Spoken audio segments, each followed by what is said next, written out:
Astro TV 7 நண்பர்களுக்கு அன்பு வணக்கம்.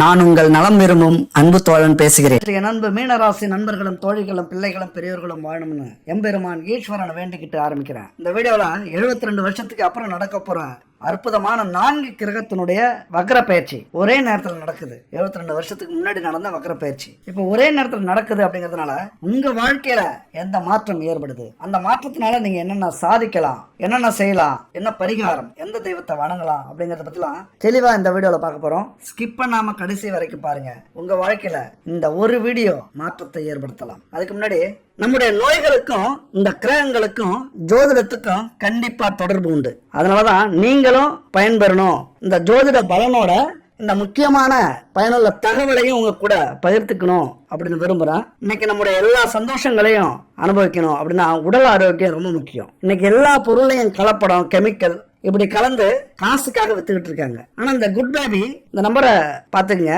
9043688626. இவங்க பாரம்பரியமான பொருட்களை வச்சு ட்ரெடிஷனலான முறையில நிறைய ஹெல்த் சம்பந்தமான பொருட்கள் ஹோம்மேடா தயாரிக்கிறாங்க. Weight loss powder, ABC malt, சத்து மாவு, சுத்தமான பசுமாட்டு நெய், செக்லாட்ன எண்ணெய் வகைகள், அதுபோல சுகர் கண்ட்ரோல் பவுடர், முருங்கைக்கீரை பவுடரு, வெயிட் லாஸ் ட்ரிங்க்ஸ், இப்படி ஏகப்பட்ட ஹெல்த் சம்பந்தமான இயற்கையான பாரம்பரியமான மில்லட்ஸ் வச்சு நிறைய தயாரிச்சுட்டு இருக்காங்க. 100 ப்ராடக்ட் மேல தயாரிக்கிறாங்க. இந்த கம்பெனி பேரு ஜெய்சான் இந்தியா பிரைவேட் லிமிடெட். இந்த பொருட்களோட தரத்தை பார்த்து நாமளும் டைப் வச்சிருக்கோம், ஜாயின் பண்ணியிருக்கோம் பார்ட்னரா. அதனால இந்த பொருட்கள்லாம் வாங்கி 10,000க்கு மேற்பட்ட வாடிக்கையாளர்கள் நல்ல ரிவ்யூ கொடுத்துருக்காங்க. அதனாலதான் நாங்களும் ஜாயின் பண்ணியிருக்கோம். அதனால உங்களுக்கு உங்க ஆரோக்கியத்து மேல அக்கறை இருந்ததுன்னா இந்த நம்பரை கான்டெக்ட் பண்ணி உங்களுக்கு தேவையான வீட்டு பொருட்களை ஆரோக்கியமான முறையில் தயாரிக்கிற ஹோம்மேடு பொருட்களை வாங்கி பயன்படுத்துங்க. மீனராசி நண்பர்களை பொறுத்த வரைக்கும் உங்களுக்குன்னு ஒரு அங்கீகாரம் கிடைக்கிற வரைக்கும் போராட்டம் இருந்துகிட்டே இருக்கும். அந்த போராட்டத்துல என்ன வேணாலும் நடக்கலாம், நல்லதும் இருக்கலாம், கெட்டதும் இருக்கலாம்.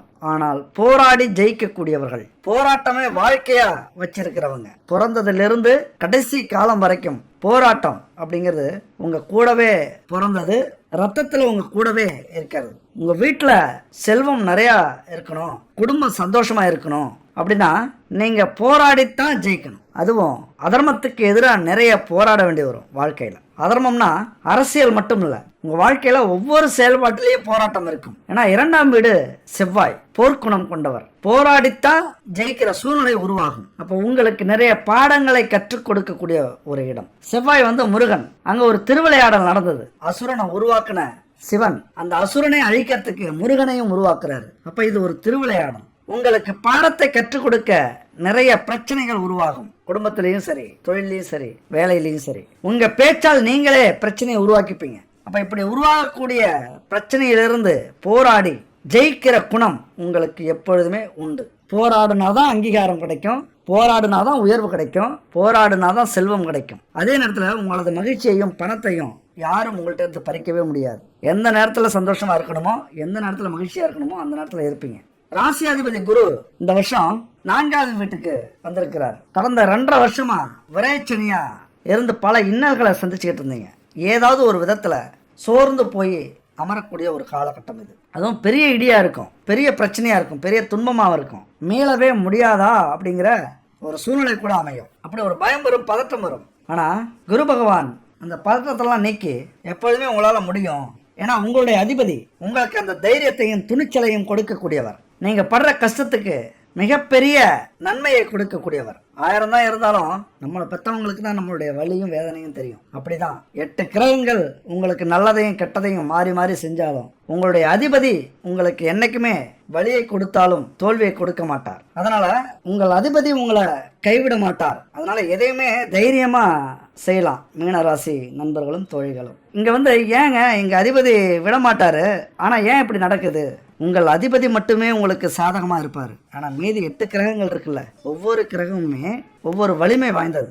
எப்படி இப்ப ஒவ்வொரு அரசியல்லையும் மேனேஜ்மெண்ட்னு இருக்கும்ல, ஒவ்வொரு லாக்கா இருக்குல்ல, அந்த லாக்காவில் ஒவ்வொரு வேலையிலையும் இன்னொருத்தவங்க தலையிட முடியாது. இன்னொரு அமைச்சர்களோ அதிகாரிகளோ தலையிட முடியாது. அவங்க வேலையை அவங்க செஞ்சுதான் ஆகணும். அப்படிதான் நம்ம சிக்கிக்கிறோம். இப்ப மீனராசி நண்பர்களும் தொழில்களும் அடுத்த கிரகத்தினுடைய செயல்பாடுல நம்ம சிக்கிக்கிறோம். ஏன்னா எங்கேயாவது நம்ம ஏதாவது ஒரு தப்பு கண்டிப்பா பண்ணுவோம். நம்மளை மீறியும் நாமளோ, நம்முடைய முன்னோர்களோ, நம்முடைய குழந்தைகளாக பிறக்கக்கூடியவர்களோ முன் ஜென்மத்திலேயோ ஏதாவது ஒரு தவறு, சின்ன தவறு அப்படி இல்லை, பெரும் தவறுகள் செய்திருக்கிற வாய்ப்புகள் உண்டு.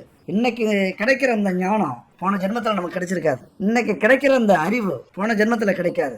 இன்னைக்கு கிடைக்கிற இந்த ஆன்மீக பவர், இந்த சக்தி, இந்த புரிதல் போன ஜென்மத்தில் கிடைச்சிருக்காது. நம்ம மனுஷனாகவும் வாழ்ந்திருக்கலாம், மனுஷ உருவுல மிருகமாகவும் வாழ்ந்திருக்கலாம். அதனால ஏதோ ஒரு விதத்துல நாம செய்யற அந்த வினைகள், தவறுகள், அது தண்டனையா நமக்கு அதனுடைய பலனா கிடைக்கிற அமைப்பு தான் இந்த 7.5 சனி. இது மாதிரியான பலவீனமான காலகட்டத்தில் நம்மளை பழிவாங்கும். அதனுடைய கிரகத்தினுடைய அந்த ஆதிக்கத்தை செலுத்தும். எதுவா இருந்தாலும் பெருசோ சின்னதோ நாம செஞ்ச வினைக்கு ஏற்ற மாதிரி அனுபவிச்சுதான் ஆகணும். கொஞ்சம் சிம்பிளா கூட இந்த 7.5 சனியில கடந்து போனவர்கள் உண்டு.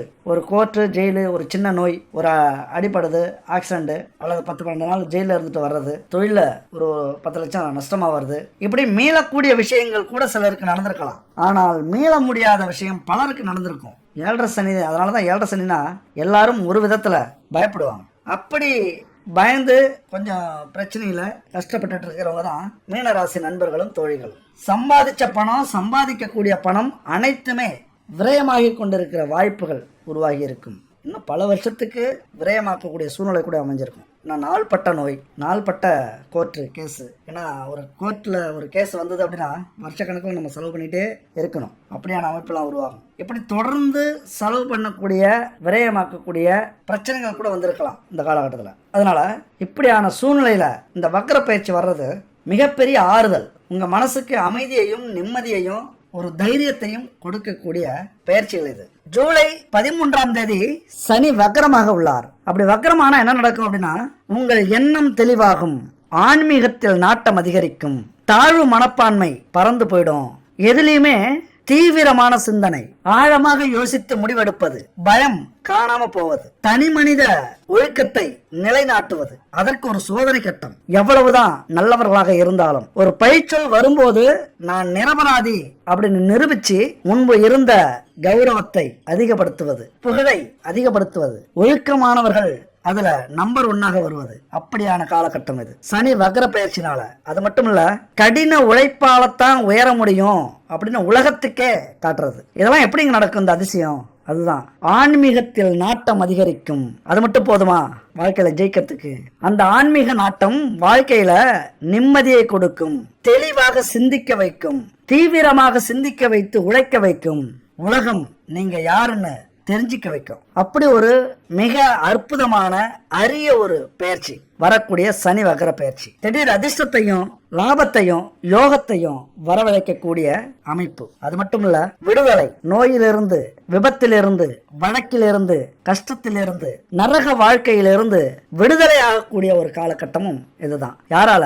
சனி வக்ர பயிற்சினால. அதுக்கப்புறம் ஜூலை 17ஆம் தேதி புத்திக்காரகன் புதன் வக்ரமாக உள்ளார். ரொம்ப அற்புதங்க. இது வரைக்கும் எதை பத்தியும் ஒரு தெளிவான யோசனை உங்களுக்கு வந்திருக்காது. ஆனா இப்ப திடீர்னு ஒரு யோசனை உதிக்கும்.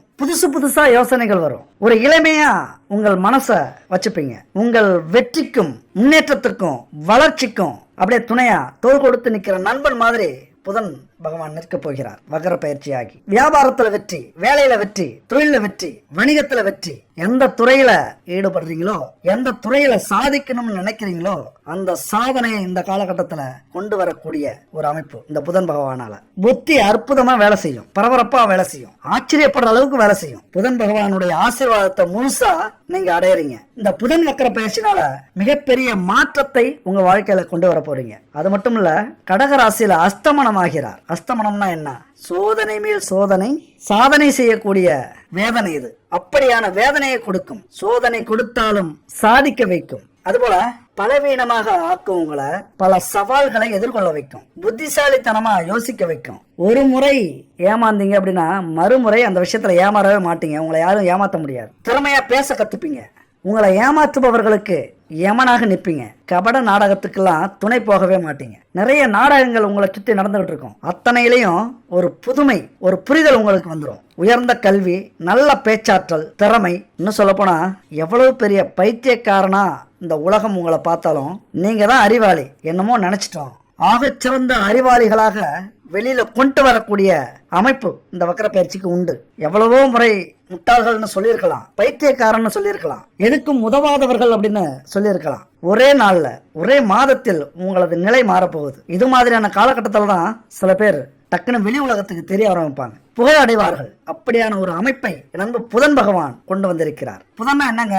டெக்னாலஜி, கம்ப்யூட்டர், புதுசா உருவாக்குறது, புதுசா கண்டுபிடிக்கிறது. அப்படியான விஷயத்துல பெரிய சாதனையை படைக்கக்கூடிய காலகட்டம் இது. அதுபோல ஏற்கனவே ராகுவும் கேதுவும் வக்ர நிலையில பயணம் செஞ்சுட்டு இருக்காங்க. இதோட 4 கிரகங்களும் ஒரே காலகட்டத்துல வக்ர பயிற்சி ஆவது பெரிய அரிய நிகழ்வுங்க. உண்மையா கொடுத்து வைத்தவர்கள் நாமெல்லாம். என்ன அசுர வளர்ச்சி அடைகிற நேரம் இது. இந்த வீடியோவை பார்க்க வந்ததே உங்க கர்மாவில் இருக்கிற ஒரு பாட்டு தான் அப்படின்னு கர்வமா சொல்லுவேன். இன்னும் பாசிட்டிவா சொல்லணும்னா கொடுத்து வைத்தவர்கள் என் அன்பு நண்பர்களும் தோழிகளும். ஏன் இவ்வளவு உறுதியா சொல்றேன்னா, நேற்று வரைக்கும் நீங்க ஜோக்கரா இருந்திருப்பீங்க இந்த உலகத்துக்கு. இன்று முதல் கிங் மேக்கர். புதுசாக உருவாக்க போகிறீர்கள், புதுமையை புகுத்த போகிறீர்கள், புதிய மனிதராக பிறக்க போகிறீர்கள். எங்கேயுமே நீங்க தான் கிங்கா இருக்க போறீங்க. அதிர்ஷ்டம் உங்களை அடைஞ்சு உங்களை சுற்றி ஒரு ஒளிவட்டம் தோன்ற போகிறது. பதவி உயர்வு வரும், வேலை உயர்வு வரும், வேலை இல்லாதவங்களுக்கு புது வேலை கிடைக்கும், தொழில் அமைச்சுப்பீங்க, தொழில் மிகப்பெரிய வளர்ச்சியை அடையும். முடங்கி வீட்டுல இருந்தாலும் உங்களை தேடி கார் வரும், அழைக்கிறதுக்கு 10 ஆட்கள் வருவாங்க.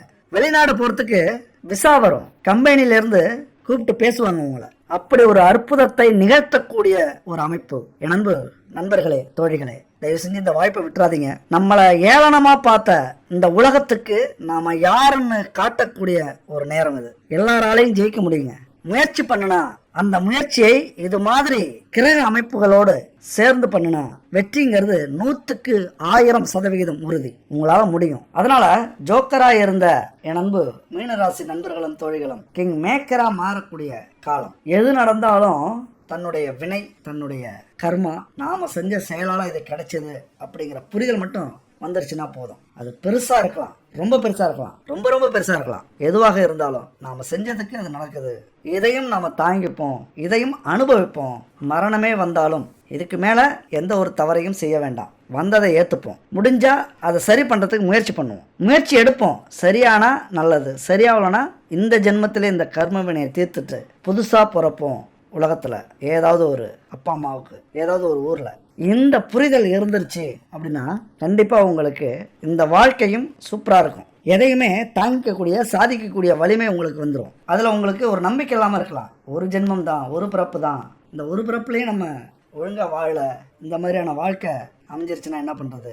இந்த வாழ்க்கைய சரி பண்ணி இதுலயே நம்ம நல்லதை அனுபவிக்கணுமே, அனுபவிச்சு போகணுமே அப்படிங்கிற எண்ணம் இருக்கலாம். அடுத்த ஜென்மத்தில் உங்களுக்கு நம்பிக்கை இல்லாமல் இருக்கலாம். இதைத்தான் நாம் புரிஞ்சிக்கிறது மாதிரி, அதை நம்புறது மாதிரி ஒரு விஷயத்த மாணிக்க வாசகர் திருவாசகத்தில் சொல்லியிருக்காரு. என்ன சொல்லியிருக்காரு அப்படின்னா, புல்லாகி பூடாய் புழுவாய் மரமாகி பல் விருகமாகி பறவையாய் பாம்பாகி கல்லாய் மனிதராய் பேயாய் கணங்களாய் வல்ல அசுரராகி முனிவராய் தேவராய் செல்லான் என்ற தாவர சங்கமத்தில் எல்லா பிறப்பும் பிறந்தளித்தேன் எம்பெருமான் மெய்யே உன் பொன்னடிகள் கண்டின்று வீடுற்றேன் அப்படின்னு பாடலா அற்புதமா சொல்லியிருக்கார். அதாவது புல்லாகி புழுவாகி மரமாகி கல்லாகி மிருகங்களாகி பறவையாகி பாம்பாகி மனிதராய் பேயாய் இதெல்லாம் மாறி பூதங்களாய் மாறி எல்லா பிறப்பும் பிறந்தளித்தேன் எம்பெருமானே. பல பிறவி எடுத்து அழுத்து போயிட்டேன், எல்லாம் பிறந்து அனுபவிச்சாலும் உன்னுடைய காலடியே எனக்கு நிம்மதி அப்படின்னு புரிஞ்சுக்கிட்டேன், உன்னை சேர்ந்திருக்கேன் அப்படின்னு சொல்றாரு. அப்ப இதுல என்ன அர்த்தம் அப்படின்னா, எப்பொழுதுமே ஆன்மீகம், ஈசன், தெய்வம் இது கடைசி நிலை. ஆனா அதுக்கு முன்னாடி அவர் எத்தனை பிறப்புகள் எடுத்திருக்காரு பாருங்க. அத்தனை பிறப்பும் எடுக்கிறது அவருடைய விதி. ஆனா அத்தனை பிறப்பிலும் என்னென்ன செய்து அவர் என்னென்ன பலனை அனுபவிச்சாரு அப்படிங்கறது முக்கியம். அப்ப இந்த விஷயத்துல அவரு மாணிக்க வாசகர் போய் சொல்லுவாரா? அவருடைய ஞானத்தால அதை தெரிஞ்சுக்கிட்டாரு. அதை பாடலாக இங்க நமக்கெல்லாம் தெரியணும், புரியணும் அப்படின்னு புரிய வச்சிருக்காரு. இந்த ஜோதிடத்துல இதுவும் ஒரு பாகம். எப்படி நம்ம ஜோதிடத்துல அன்னைக்கே முன்னோர்கள் இந்த சாஸ்திரத்தை எழுதி வச்சாங்களோ, நம்ம வாழ்க்கை அப்படியே ஒரு டிசைனா இருக்கோ. நாம இப்ப பிறக்கிறோம், எப்பயோ எழுதுன அந்த ஏட்டுல இருக்கு நம்ம வாழ்க்கை அப்படின்னா பெரிய அதிசயம். அது போலத்தான் மாணிக்க வாசகர் சொல்ற உண்மையும் கூட. அப்ப அத்தனை பிறப்புகள் நமக்கு இருக்கு. ஒவ்வொரு பிறப்புலையும் நாம எப்படி வாழ்றோம், எப்படி பரிணமிக்கிறோம், எப்படி செயல்படுறோம். அதனால தான் ஏதோ ஒரு விதத்துல நாம செய்த வினைகள் எல்லாம் இன்னைக்கு ஏற்றமும் இறக்கமும் முன்னேற்றமும் கஷ்டமும் துன்பமும் இன்பமும் மாறி மாறி ஒவ்வொரு காலகட்டத்திலையும் பயணம் செஞ்சுட்டு இருக்கோம். 9 கிரகத்தினுடைய கையில நம்ம வாழ்க்கை இருக்கு. அதாவது கிரக அமைப்புகள், தசா புத்திகள், பயிற்சி காலங்கள், கோச்சார ரீதியாக வரும்போது இப்படி பல தாக்குதல்கள் நம்ம வாழ்க்கையில நடக்குது. எப்படி ஒரு குடும்பத்துல 10 பேர் இருந்தா எல்லாமே அந்த குடும்பத்துல இருக்கும். சந்தோஷம் இருக்கும், துக்கம் இருக்கும், அழுகை இருக்கும், பிரச்சனை இருக்கும், போராட்டம் இருக்கும், துயரம் இருக்கும், துரோகம் இருக்கும். அப்போ ஒரு குடும்பத்துல இப்படி இருக்கும்போது இந்த பிரபஞ்சம் எவ்வளவு பெருசு. அப்போ நம்ம வாழ்க்கை எப்படி இருக்கும்? எல்லாருடைய வாழ்க்கையும் ஏதோ ஒரு விதத்துல அடிபட்டு, காயப்பட்டு, நஷ்டப்பட்டு, துன்பப்பட்டு அதெல்லாம் எழுந்திரிச்சு வரம்பாரு புரிஞ்சுக்கிட்டு. அங்கதான் நம்ம மனித வாழ்க்கையினுடைய உச்சம் இருக்கு. அந்த புரிதல் உங்களுக்கு இந்த காலகட்டத்தில் வந்துடும், இந்த வக்ர பயிற்சியில் வந்துடும். இந்த வக்ர பயிற்சியால தான் இந்த வீடியோ கூட என் நண்பர் மீனராசி நண்பர்களும் தோழிகளும் பார்த்துருப்பீங்க. இந்த வீடியோ பார்த்தீங்க அப்படின்னா உங்களுக்கே ஆபத்து வந்தாலும், உங்கள் உயிருக்கே ஆபத்து வந்தாலும், உச்சி மீது வானிடிந்து வீழுகின்ற போதிலும் அச்சமில்லை, அச்சமில்லை, அச்சம் என்பதில்லையே அப்படிங்கிற உணர்வு உங்களுக்குள்ளார வரும். அதாவது அந்த புரிதல் வந்துடும். எதுவுமே நம்ம கையில் இல்லை, என்னதான் நடக்கும் நடக்கட்டுமே, நாம ஒரு கை பார்த்துடலாம், நம்ம வாழ்க்கைய நம்ம பாதையிலே கொண்டு போங்கிற உணர்வு வந்துடும். அந்த ஒரு தைரியம், தன்னம்பிக்கை வரும். 12ஆம் இடத்துல ராகு குருவை பார்க்கிறாரு. உங்களுடைய முயற்சிக்கான பலன்கள் கண்டிப்பா கிடைக்கும். சுகபோகங்கள் எல்லாம் சிறப்பா அமையக்கூடிய வாய்ப்புகள் உண்டு. 4ஆம் வீட்டிலிருந்து 5ஆம் வீட்டுக்கு சுக்கிரன் மாற போகிறார். உங்க குடும்பத்துக்கு கௌரவத்தை சேர்க்க போறீங்க, சந்தோஷத்தை கொடுக்க போறீங்க. உங்க குடும்பத்துக்கு, உங்க பிள்ளைகள் எல்லாம் சொகுசா வச்சுக்கிறதுக்கு ஆசைப்பட்ட விஷயத்த வாங்கி கொடுக்க போறீங்க. ஆசைப்பட்ட காலேஜ் ஸ்கூல்ல சேர்க்க போறீங்க. என்ன படிப்பு தேவையோ அது எவ்வளவு செலவானாலும் வாங்கி கொடுக்கணும், செஞ்சு கொடுக்கணும் அப்படிங்கிற உணர்வு உங்களுக்கு வரும். இப்ப ஜென்ம சனியா இருந்தாலும் அதை உங்களுக்கு அற்புதமா விளக்குவார் சனி பகவான். எதிர்காலம் திட்டமிட்டபடி நடக்குமா, திட்டமிட்ட விஷயங்கள் சரியா நடக்குமா, இப்படி பல குழப்பங்கள் இருந்தாலும், பல தடுமாற்றம் இருந்தாலும் இப்ப சரியான பாதையில உங்களை கொண்டு போக வைக்கும். ஏன்னா இப்ப சுகஸ்தானத்துல குரு பகவான் இருக்காரு. ஆனா அவருடைய பார்வை பாக்கியஸ்தானத்திலையும், 10வது வீட்லயும், தொழில் ஸ்தானத்திலையும், 12வது வீட்லயும் விழுது. அதே நேரத்துல சுக்கிரன் முயற்சி ஸ்தானத்துல இருக்காரு. அந்த சுக்கிரன் சுகஸ்தானத்துக்கு வரக்கூடிய காலகட்டத்துல பெரிய மாற்றம். வீடு, நிலம், வண்டி, வாகனம் இதெல்லாம் வாங்கறதுக்கான அமைப்பும் வரும். என்னங்க 7.5 சனியும் வந்துருச்சு, வண்டி, வீடு, வாகனமும் வாங்குற சூழ்நிலை வருமா அப்படின்னா கண்டிப்பா வரும். எல்லாரும் நினைக்கிறேன் 7.5 சனினா வாழ்க்கையை முழுங்கிடும் அப்படின்லாம் இல்லை. உண்மை எல்லா வசதி வாய்ப்புகளையும் ஏற்படுத்தி கொடுத்துரும். நீங்க என்னெல்லாம் கனவு காண்றீங்களோ அதெல்லாம் செயல்படுத்தக்கூடிய ஒரு காலம் இந்த 7.5 சனி. அனுபவத்துல நான் சொல்றேன்ப்பா, எனக்கு நடந்திருக்கிற விஷயம் இது. நான் அடுத்தவங்க சொன்னா கூட நம்பியிருக்க மாட்டேன். என் வாழ்க்கையில எனக்கே நடந்த விஷயம் இது. அத்தனை ஞானம், அத்தனை செல்வம், ஆசைப்பட்ட, கனவு கண்ட, முயற்சி பண்ண அத்தனை எனக்கு கிடைச்ச சனி இந்த 7.5 சனி. உண்மையிலேயே ஒரு நல்ல ஜோதிடரா இருந்தா இதைத்தான் சொல்லுவாங்க. 7.5 சனியில கிடைக்காதது எந்த சனிலையும் கிடைக்காது, எந்த கிரக அமைப்பிலையும் கிடைக்காது. கொடுத்து வைத்த என் நண்பர்களே, தோழிகளே, ஏதாவது ஒரு விதத்துல நீங்க சோர்ந்து போய் இருந்தாலும், கஷ்டத்துல இருந்தாலும், துன்பத்துல இருந்தாலும், மீள முடியாத துயரத்துல இருந்தாலும், உங்களை கெட்ட காலத்திலையும் ஒரு நல்ல காலமா மாத்துறது மாதிரி அற்புதமான பல விஷயங்களையும் உருவாக்கிட்டு போகும். பல பாடங்களை கற்றுக் கொடுத்து எப்படி உங்க வாழ்க்கையில இந்த பிரச்சனைகளை சரி பண்ணணும், எப்படி உங்க வாழ்க்கையில முன்னேறணும், எப்படி பெரிய உயரமான இடத்துக்கு போகணும் அப்படிங்கிற விஷயத்தெல்லாம் சொல்லிக் கொடுக்கும். தெரியாத, புரியாத பல விஷயங்களையும், புதிய விஷயங்களையும் கற்றுக் கொடுக்கக்கூடிய காலகட்டம். பல விஷயங்களை நீங்க முயற்சி பண்ணுவீங்க. அந்நிய மொழிகள் உங்களுக்கு உதவி செய்யும், அந்நியர்கள் உதவி செய்வாங்க. உங்களுக்கு பழக்கமே இல்லாதவர்கள் இந்த காலகட்டத்தில் உதவி பண்ணக்கூடிய ஒரு அமைப்பு. எதையுமே நுட்பமாக கற்றுப்பீங்க. பேச்சுக்கு மதிப்பு அதிகமாக இருக்கும். வாக்குஸ்தானம் செவ்வாய் வர்றதுனால அந்த செவ்வாய் எங்கே இருக்காரு? 6வது வீட்டில் மறைவு ஸ்தானத்தில் இருக்கார். கொஞ்சம் பக்குவம் வரும் உங்கள் பேச்சில். உங்கள் செயல்பாட்டில் ஒரு அமைதி இருக்கும். தெளிவாக அமைதியாக சிந்திச்சே குடும்பத்துக்கு வருமானத்தை கொடுக்கக்கூடிய ஒரு அமைப்பு. இந்த புதன்கிறது புத்திசாலித்தனத்தை அதிகரிக்கும், சமயோகித புத்தியை அதிகரிக்கும். இந்த வக்கர புதன்கிறது தகவல் தொடர்பு திறன், வியாபார யுக்தி, சந்தைப்படுத்துகிற அந்த ஐடியா, வியாபாரத்தில் அதிரடி நடவடிக்கை, இதெல்லாம் தனக்கு சாதகமாக லாபமாக மாற்றக்கூடிய ஒரு அமைப்பு இருக்கும். எந்த ஒரு நெருக்கடியான சூழ்நிலையிலையும் சமாளிக்கக்கூடிய ஒரு புத்தி இருக்கும், செயல்படும். அதை சமாளிக்கிற திறன் உங்களுக்கு அமையும். விரைவாக முடிவெடுப்பீங்க. எழுத்தாற்றல், பேச்சாற்றல் இதெல்லாம் சிறப்பாக இருக்கும். புதன் வக்கரமடைகிறது புத்திக்கு காரகன் புதன். அதனால உங்களது உள் திறமை இருக்குல்ல, புத்தி, அதாவது மூளைக்கான திறமை அத்தனையும் அவர் செயலாற்றுவார். எதிரியெல்லாம் சிந்திச்சே நீங்க ஓட்டுவீங்க. எதிரிய உங்களது புத்தியால சிறப்பா சமாளிப்பீங்க. ஏன்னா 6ஆம் வீட்டுக்குரியவர் 5ஆம் வீட்டில் இருக்காரு. அப்படின்னா உங்களது புத்தி எது செயல்பட்டாலும், செயல்படுத்தினாலும், யோசித்தாலும் உங்கள் வாழ்க்கையில் உங்களை முன்னேற்றத்தில் தான் இருக்கும். உங்களுக்கு உங்களது தந்தை துணையாக இருப்பார். அப்புறம் அடுத்தவங்களுக்கு இந்த காலகட்டத்தில் பணம் அனுப்புறது, கையெழுத்து போடுறது, இந்த மாதிரியான விஷயத்தில் எச்சரிக்கையாக இருக்கணும். ஏன்னா இப்போ போடலாம், கையெழுத்தும் போடலாம், பணமும் வாங்கி கொடுக்கலாம். ஆனால் ஆளை பார்த்து, இடம் பார்த்து, சூழ்நிலையை பார்த்து செய்ய வேண்டிய ஒரு காலகட்டம். ஏன் போடலாம் அப்படின்னு சொல்ல வரேன்னா, நீங்கள் ஒரு உதவி செய்யும்போது உங்களுக்கு பல மடங்கு அதிக உதவி திரும்ப கிடைக்கிறதுக்கான வாய்ப்புகள் உண்டு. அதனால தான் செய்யலாம், யோசித்து செய்யுங்க. இது செஞ்சால் நமக்கு எந்த அளவுக்கு நல்லது நடக்கும், எந்த அளவுக்கு பாதிப்பு வரும், அதே நேரத்தில் நல்லது நடக்கிறத விட பாதிப்பு எந்த அளவுக்கு வருங்கிறத யோசித்து செய்யறது ரொம்ப ரொம்ப நல்லது. ஏன்னா எது நடந்தாலும் நம்ம கர்மாவில் இருக்குது அப்படிங்கிற புரிதல் உங்களுக்கு வந்திருக்கும் நான் பேசும்போதே. ஆனாலும் இந்த ஸ்டோரியை கேட்டிங்கன்னா உங்களுக்கு இன்னும் புரியும். நம்ம வாழ்க்கையில் நம்ம கர்மாவை புரிஞ்சுக்கிட்டு அதன்படி நடந்துக்கிட்டோம் அப்படின்னா நம்ம வாழ்க்கையில் பெரிய வெற்றியை அடையலாம். எவ்வளோ பெரிய கஷ்டமாக இருந்தாலும் அப்படி கெத்தா தில்லா நின்று ஜெயிக்கலாம். நம்ம வாழ்க்கை பாதையை சீராக்கிறதுக்கு இந்த கர்மாவை புரிஞ்சுக்கிறது மிகச்சிறப்பு. எதிர்காலத்தை சிறப்பாக மாற்றக்கூடிய வலிமை இந்த கர்மாவுக்கு தான் உண்டு.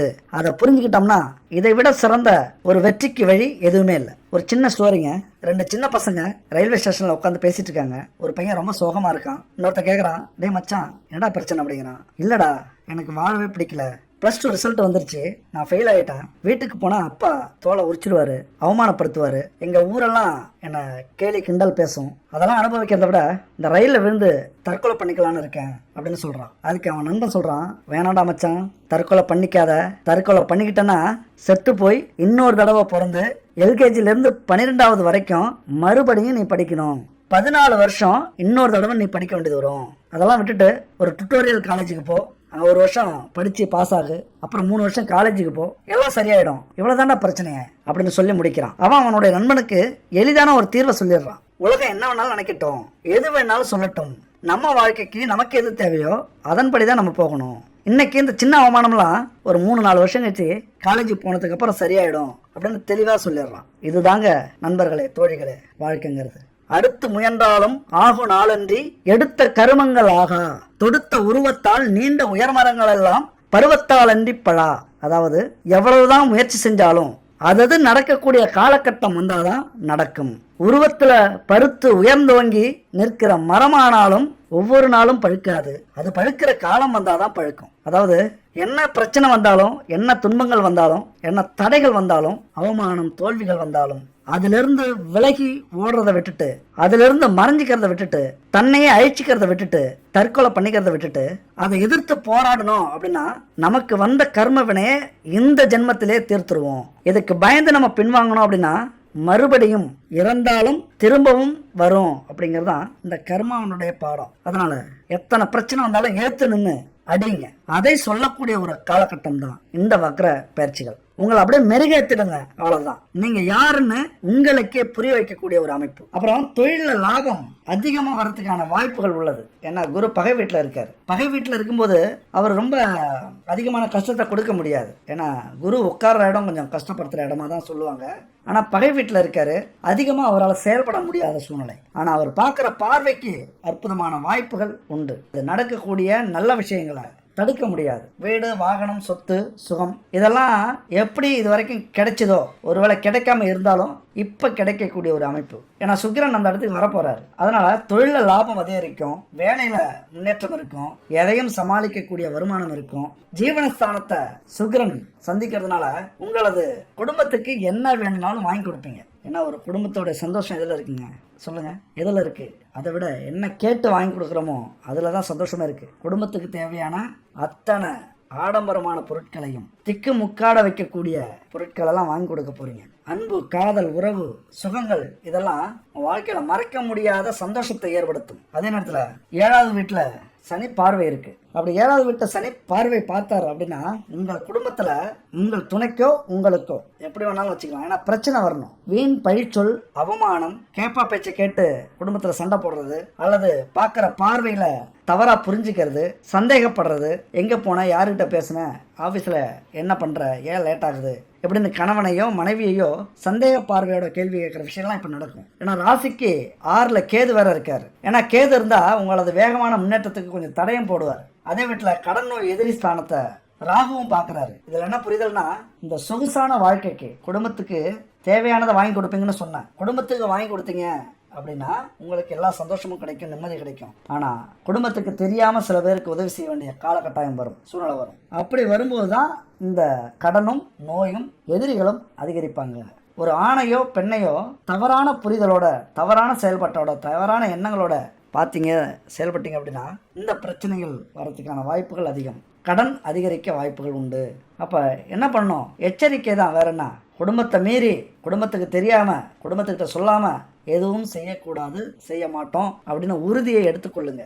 ஆணாக இருந்தாலும் பெண்ணாக இருந்தாலும். ஆனால் அதே நேரத்தில் பணத்துக்கு பஞ்சம் இருக்காது, பொருளாதாரத்துக்கு பஞ்சம் இருக்காது. என்னதான் பணம் வந்தாலும் செல்வம் வந்தாலும் குடும்பத்தில் நிம்மதி இருக்கணும் அப்படின்னா நேர்மை இருக்கணும். பணத்தையும் மீறி செல்வத்தையும் மீறி அங்கே ஒரு கடமை இருக்குது, கட்டுப்பாடு இருக்குது, கௌரவம் இருக்குது. இதெல்லாம் இருந்தால் தான் மொத்த சந்தோஷமும் நமக்கு கிடைக்கும். அப்படியான ஒரு அமைப்பு உருவாகும். இந்த மாதிரியான பிரச்சனைகளும் குடும்பத்தில் இருக்குது. குடும்பம்னா பிரச்சனை இருந்தானே ஆகணும். சண்டைன்னா சட்டை கிழிய தானே செய்யும். அந்த மாதிரி தான். சண்டைக்கு போயிட்டு சட்டை கிழிச்சேன்னு வருத்தப்பட்டா என்ன ஆகுறது? நம்ம என்ன நல்ல ஃபங்க்ஷனுக்காக போயிருக்கோம், புது சட்டையோட வெளியே வரத்துக்கு? சண்டைக்கு போயிருக்கோம். குடும்பத்தில் இருக்கிறவங்களை சந்தோஷமாக வச்சுக்கிறதும் இந்த ஃபங்க்ஷனுக்கு போயிட்டு வர்றதும் ஒன்று. சந்தோஷமாக வச்சுக்கிட்டோம்னா ஃபங்க்ஷனுக்கு போகிறது மாதிரி நம்ம ஃப்ரெஷ்ஷாக இருப்போம். ஏதாவது சந்தோஷப்படுத்தலை, சொல்கிறத நம்ம கேட்கல, அவங்க சந்தோஷத்துக்கு ஈடு கொடுக்கல, அதை கவனிக்கல அப்படின்னா சண்டைக்கு போகிற கதை தான். அப்போ என்ன பண்ணோம்? அமைதியாக என்ன நடந்தாலும் நடக்கட்டும், நம்ம மூடிக்கிட்டு உட்காந்துருப்போம், வாயை மூடிட்டு உட்காந்துருப்போம். தப்பாக நினச்சிக்காதீங்க, வாயை மூடிட்டு உட்காந்துருப்போம் அப்படிங்கிற எண்ணம் இந்த காலகட்டத்தில் வந்துச்சு அப்படின்னா அற்புதமாக தப்பிச்சிருவீங்க. முடிஞ்ச வரைக்கும் கவலைப்படாதீங்க. என்ன கெட்டாலும் செஞ்சு கொடுக்குற காலம் வருது. அதுக்கு முயற்சி தான் முக்கியம். எதுவுமே நடக்கலன்னு நிறைய கமெண்ட்ஸை பார்க்குறோம். எப்படி நடக்கும்? நான் சொல்லுவேன், அதை நீங்கள் கேட்டுட்டு உட்காந்துங்கன்னா நடக்கும் அப்படிங்கிறது விதியாக இருக்குது. ஏதோ ஒரு விதத்தில் யாரோ சொல்கிறத கேட்கணும் அப்படிங்கிற விதி தான் நாங்கள் பேசுகிறத நீங்கள் கேட்குறீங்க. ஆனால் செயல், அந்த உழைப்பு, அந்த சிந்தனை, அந்த திட்டம், அந்த ஆன்மீக பலம் எல்லாம் யார் கையில் இருக்குது? உங்கள் கையில் இருக்குது. அப்போ நீங்கள் முன்னேறதும் முன்னேறாததும் யார் கையில் இருக்குது? உங்கள் கையில் இருக்குது. கமெண்ட்ஸை தப்பாக போட்டால் ஆண்டவன் கொடுத்துட்டு வரேன்னா. அதாவது குருன்னா யாருங்க? நமக்கு என்ன வேணும், என்ன நடக்கணும், என்ன நடக்கும், எது நல்லது அப்படின்னு சொல்கிறவர் தான் குரு. அந்த குரு சம்மந்தப்பட்டதான் இந்த ஜோதிடம். குரு வலிமையாக இருக்கிறவங்க தான் ஜோதிடமாக பார்க்க முடியும். போதனை, 4 பேருக்கு சொல்லி கொடுக்கறது, சொல்லி புரிய வைக்கிறது, நல்வழிப்படுத்துறது, இது குருவினுடைய கடமை. அதனால தான் சொல்லத்தான் முடியும். செய்யறது யார் கையில் இருக்குது? உங்கள் கையில் இருக்குது. அதை நம்பி, முழுமையாக நம்பி கொஞ்சம் முயற்சி பண்ணி பார்ப்போம். அந்த முயற்சி கொஞ்சம் ஜெயிச்சுது அப்படின்னா பெருசாக முயற்சி பண்ணுவோம். அந்த கொஞ்ச நாவது முயற்சி பண்ணிங்கன்னா கண்டிப்பாக ஜெயிப்பீங்க. மீன ராசிக்கு அதிர்ஷ்ட தேவதை அப்படின்னு சொல்லக்கூடியது யாருன்னா குரு பகவான். குரு பகவானுடைய கடவுள் விஷ்ணு பகவான். அப்போ மீன ராசிக்கு அதிபதியா குரு பகவான் வர்றது மாதிரி விஷ்ணு பகவானையும் வணங்கலாம். அப்புறம் அந்த பரிகாரத்தை கடைபிடிங்க. நம்ம சொல்கிற ஒவ்வொரு பரிகாரமும் மிக முக்கியமானது. மேஷராசியில் பிறந்தவங்க இந்த பரிகாரத்தை செய்யுங்க. இந்த பரிகாரம் ரொம்ப சிம்பிளாக இருக்கும். நான் சொல்லக்கூடிய 3 எண்ணெயில் ஏதாவது ஒரு எண்ணெயை ஊற்றி தீபம் ஏற்றி இந்த ஸ்லோகத்தை 27 முறை சொல்லுங்கள். எந்த பிரச்சனை இருந்தாலும் அந்த 6 படை அப்பன் உங்களுக்கு தீர்த்து வைப்பார். அதாவது முருகனுக்கு எண்ணெய் அப்படிங்கிறதுல நல்லெண்ணெய், தேங்காய் எண்ணெய் ரொம்ப முக்கியமான எண்ணெய். நல்லெண்ணெய்ங்கிறது கார்த்திகை தீபத்தில் அந்த டைம்ல முருகனுக்கு விளக்கேற்றுவாங்க.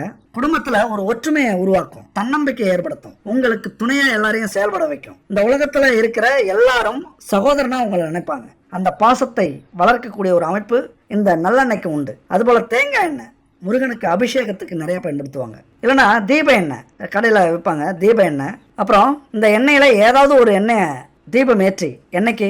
செவ்வாய்க்கிழமை, 27 செவ்வாய்க்கிழமை இதை ஏத்துனீங்க அப்படின்னா உங்கள் வாழ்க்கையில் எவ்வளோ பெரிய நோய் இருந்தாலும் சரி, கடன் இருந்தாலும் சரி, எதிரிகள் இருந்தாலும் சரி, கஷ்டங்கள் தீரவே தேராது, தற்கொலை பண்ணிக்கலாம் இந்த கஷ்டத்தால் அப்படின்னு நீங்கள் நினைச்சாலும் அதிலிருந்து உங்களுக்கு விடுதலையை ஏற்படுத்தி கொடுக்கும் இந்த எண்ணெய் பரிகாரம். நாம கலப்படம் இல்லாத சுத்தமான பொருட்களை வச்சு பரிகாரம் பண்ணும்போது தான் அந்த பரிகாரமே ஜெயிக்கும் அப்படிங்கிறது விதி. நாமளே அலட்சியமா ஏதாவது ஒரு கடையில் வாங்கி ஏதாவது ஒரு பொருளை வாங்கி பரிகாரத்துக்கு பயன்படுத்துறோம் அப்படின்னா கடவுளும் இந்த பிரபஞ்ச சக்தியும் கொஞ்சம் அலட்சியமா இப்போ என்ன அவசரம், பொறுமையா அவங்களுக்கு நல்லது நடக்கட்டுமே அப்படின்னு போயிடும். ஏன்னா நாம வாழக்கூடிய ஆண்டுகள் ரொம்ப கம்மி, நமக்கு கிடைக்கக்கூடிய நேரம் ரொம்ப கம்மி. அந்த நேரத்தை இப்படி வீணடிக்க கூடாது. அதனால சுத்தமான தரமான கலப்படம் இல்லாத பொருட்களை பூஜைக்கு பயன்படுத்துறது ரொம்ப நல்லது. அப்படி உங்களுக்கு எங்கேயும் கிடைக்கல அப்படின்னா இந்த நம்பருக்கு கான்டாக்ட் பண்ணுங்க. மரசக்கில் ஆட்டின எண்ணெய்களை தான் இவங்க பயன்படுத்துறாங்க. சமையலுக்கும் பயன்படுத்தலாம், தீபத்துக்கும் பயன்படுத்தலாம். பாரம்பரியமான மூலிகைகள், தானியங்கள், பொருட்கள் இதெல்லாம் பயன்படுத்தி உணவுப் பொருட்கள் தயாரிக்கிறாங்க. காஸ்மெட்டிக் பொருட்கள், இப்படி நிறைய தரமான பொருட்களை இவங்க தயாரித்து வைக்கிறாங்க. Good baby 9043688626. உங்களுக்கு நம்பிக்கை இருந்ததுன்னா, விருப்பம் இருந்ததுன்னா இவங்கள்ட்ட வாங்கி பயன்படுத்தி பாருங்க. இப்ப மீனராசி நண்பர்களும் தோழிகளும் வியாழக்கிழமை விரதம் இருந்து இந்த தீபம் ஏத்துனீங்க, இந்த பூஜை செய்யறீங்க அப்படின்னா எல்லா பலன்களையும் உங்களுக்கு கொடுக்கும். அது மட்டும் இல்ல, இந்த மந்திரத்தை உச்சரிங்க. மந்திரம் அப்படிங்கிறது மிகப்பெரிய அற்புதமான விஷயம். இந்த பிரபஞ்சம் ஃபுல்லாக கேட்கணும் நீங்கள் உச்சரிக்கிற மந்திரம். குறைஞ்சபட்சம் அதனால தான் 27 முறை, 54 முறை, 108 முறை இப்படி சொன்னீங்க அப்படின்னா அதுக்கு கிடைக்கக்கூடிய எனர்ஜியே வேற. உங்கள் ராசிக்குரிய மந்திரமும் இதுதான். வியாழக்கிழமை குரு பகவானுக்கு விரதம் இருந்து சிவபெருமானுக்கு பூஜை செஞ்சு குலதெய்வத்தை வணங்கி இந்த மந்திரத்தை சொல்லும்போது மிகப்பெரிய ஆற்றல் கிடைக்கும் உங்களுக்கு. ஓம் க்ளீம் ஸ்ரீ உத்ராய உத்தாரணே நம அப்படிங்கிற இந்த மந்திரம் மனப்பாடம் பண்ணிக்கிங்க. ஸ்க்ரீனில் இருக்கு ஒரு அற்புதமான மந்திரம் உங்களுக்கு இங்கே வெளியிட்டிருக்கோம். மனப்பாடம் பண்ணிக்கிட்டு எப்போ இந்த மந்திரத்தை நீங்கள் சொன்னாலும் 27 முறை, அதுவும் விரதம் அன்னைக்கு சொல்கிறது ரொம்ப நல்லது. சரிங்க, இந்த வக்ர பயிற்சி எவ்வளவு முக்கியமானது அப்படின்னு புரிஞ்சுக்கிட்டீங்க. என்னதான் இருந்தாலும் நம்பிக்கைன்னு ஒன்று நமக்கு இருக்கணும். எப்படி இந்த உலகத்தில் ஆன்மீகம் முக்கியமோ அது மாதிரி நம்பிக்கையும் முக்கியம். ஆன்மீகத்துக்கு இணையானது நம்பிக்கை.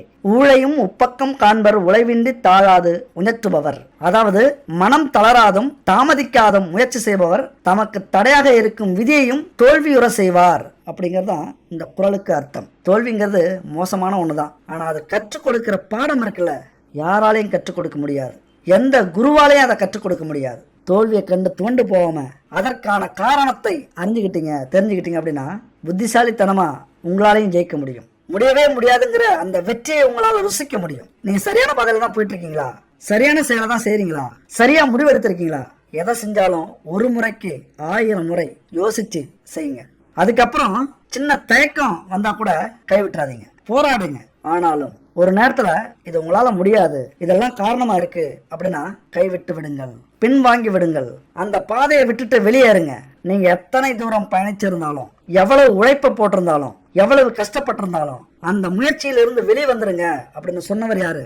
நான் இல்ல, விவேகானந்தர். அதனால உங்கள் விடாமுயற்சியும் வீணடையும். நீங்கள் இடமறிந்து முயற்சிக்கவில்லை என்றால் உங்களை நீங்களே சுய மதிப்பீடு செய்யுங்க.